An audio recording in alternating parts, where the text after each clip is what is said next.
నమస్కారం. Views with కేవీఎస్కి స్వాగతం. Congress party అసలు ఈ పేరు తలుచుకుంటేనే ఆంధ్రప్రదేశ్ ప్రజలు మండిపడిపోతూ ఉంటారు.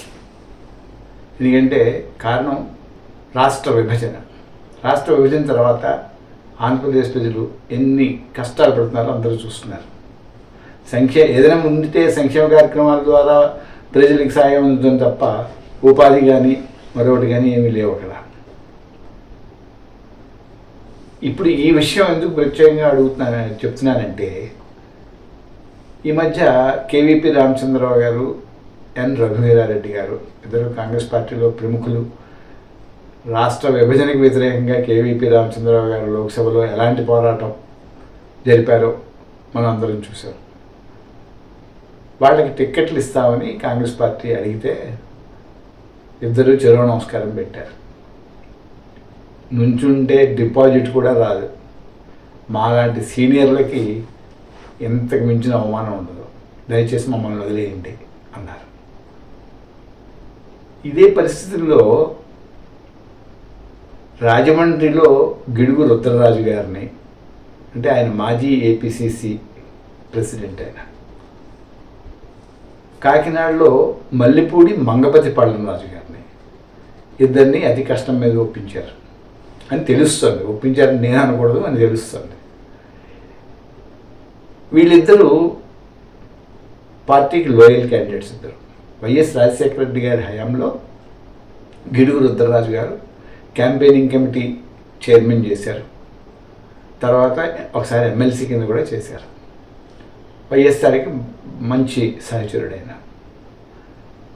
మరి ఎందుకు అంగీకరించారో ఏమో తెలియదు, కానీ ఆయన రాజమండ్రి నుంచి పోటీ చేయడానికి ఆయన అభ్యర్థిత్వం ఖరారైంది.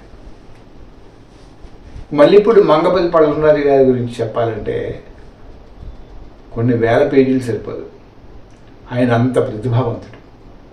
3 తరాలుగా ఆయన కుటుంబం రాజకీయాల్లో ఉంది. ఆయన తాతగారు మల్లిపూడి పళ్ళంరాజు గారు స్వాతంత్ర సమరయోధుడు.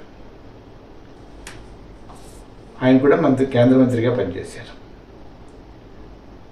తర్వాత ఆయన మన పళ్ళంరాజు గారి తండ్రి గారు ఎంఎస్ సంజీవరావు గారు ఆయన కూడా కేంద్ర మంత్రిగా పనిచేశారు. ఇప్పుడు అంటే మల్లిపూడి పళ్ళంరాజు గారి మనవడు అంతకుముందు కేంద్ర మంత్రిగా పనిచేశారు. 27 సంవత్సరాలు వచ్చే వరకు ఆయన హూస్టన్, డాలస్ ఇలాంటి చోట పనిచేశారు. ఎలక్ట్రానిక్స్ రంగంలో నిపుణుడు. ఆయన పెద్ద పెద్ద కంపెనీలు కూడా స్థాపించారు. పదవిలో ఉండగా వాళ్ళ నాన్నగారు సంజీవరావు గారికి హార్ట్ అటాక్ వచ్చింది. ఆ సమయంలో ఆయనకి ఇండియా రాక తప్పలేదు. ఇండియా వస్తూనే మంగపతి పళ్ళంరాజు గారు ఆయన రాజకీయ వారసత్వాన్ని పుణికిపుచ్చుకున్నారు. అనుకోకుండా చూడండి ఎలా వస్తుందో. వెంటనే ఆయనకి పోటీ చేసే అవకాశం వచ్చింది. తర్వాత ఆయన డిఫెన్స్ స్టేట్ మినిస్టర్ కింద, సెంట్రల్ మినిస్టర్ కింద నియమితులయ్యారు. ఆ తర్వాత మానవ వనరుల శాఖ కూడా నిర్వహించారు. ఆయన ఎలక్ట్రానిక్ రంగంలో ఆయన చేయని ప్రయోగం లేదు. చక్కగా ఆయన అంటే హాస్టల్లోనూ అక్కడ ఉండుంటే చాలా చాలా ఎత్తుకు ఎదుగుండేవారు ఆయన. అంటే ఇప్పుడు ఎత్తుకు ఎదగలేదా అని కాదు, ఎదగలేదా అనేది కాదు నా ప్రశ్న.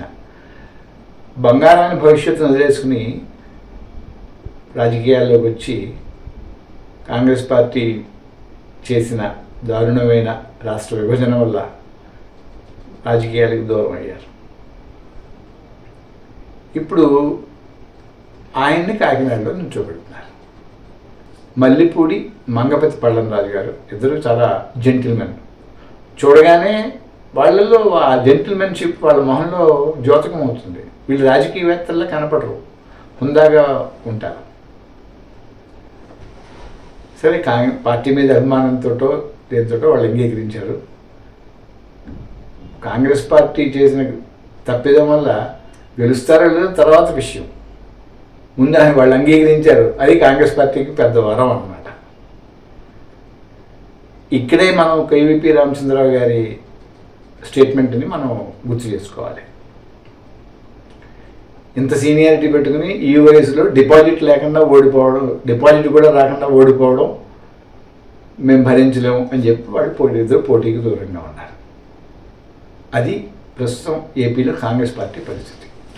ఇక మూడో వ్యక్తి హర్ష కుమార్. ఆయన కూడా 2004, 2009 ఈ 2 సార్లు కూడా అమలాపురం నుంచి ఎంపీ కింద గెలిచారు. అది ఎస్సీ రిజర్వ్ నియోజకవర్గం. 2 సార్లు కూడా ఆయన 40,000కు పైగా ఓట్లతోనే గెలుపొందారు. విచిత్రం చూడండి, ఇంతవరకు అమలాపురం సీట్లో ఎవరు పోటీ చేస్తారనేది కాంగ్రెస్ పార్టీ ఇంకా నిర్ణయం తీసుకోలేదు. అయితే గీతే ఒకవేళ కాంగ్రెస్ పార్టీకి ఏదైనా ఛాన్స్ ఉంది అంటే అమలాపురంలో మాత్రమే ఉంటుంది. ఎందుకంటే ఎస్సీ వర్గాల్లో హర్ష్ కుమార్ గారికి ఉన్న పట్టు అలాంటిది. ఇది కాంగ్రెస్ పార్టీ ఎలాంటి నిర్ణయాలు తీసుకుంటుంది, ఎలా చేస్తుంది అని చెప్పడానికి ఇది ఒక ఉదాహరణ. కాంగ్రెస్ పార్టీ ఎప్పటికైనా సరే చేసిన తప్పిదం ఎవరైనా దిద్దుకోవచ్చు. ఆ దిద్దుకునే ప్రయత్నంలో మరిన్ని తప్పులు చేస్తుంది.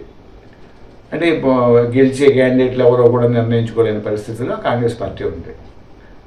నాకు తెలుసు కాంగ్రెస్ పార్టీ గురించి ఎంత వీడియో అవసరమా అని చెప్పాలి కదండి. కాంగ్రెస్ పార్టీ ఎలాగా తప్పులు చేస్తోంది, ఏం చేస్తుంది అనేది.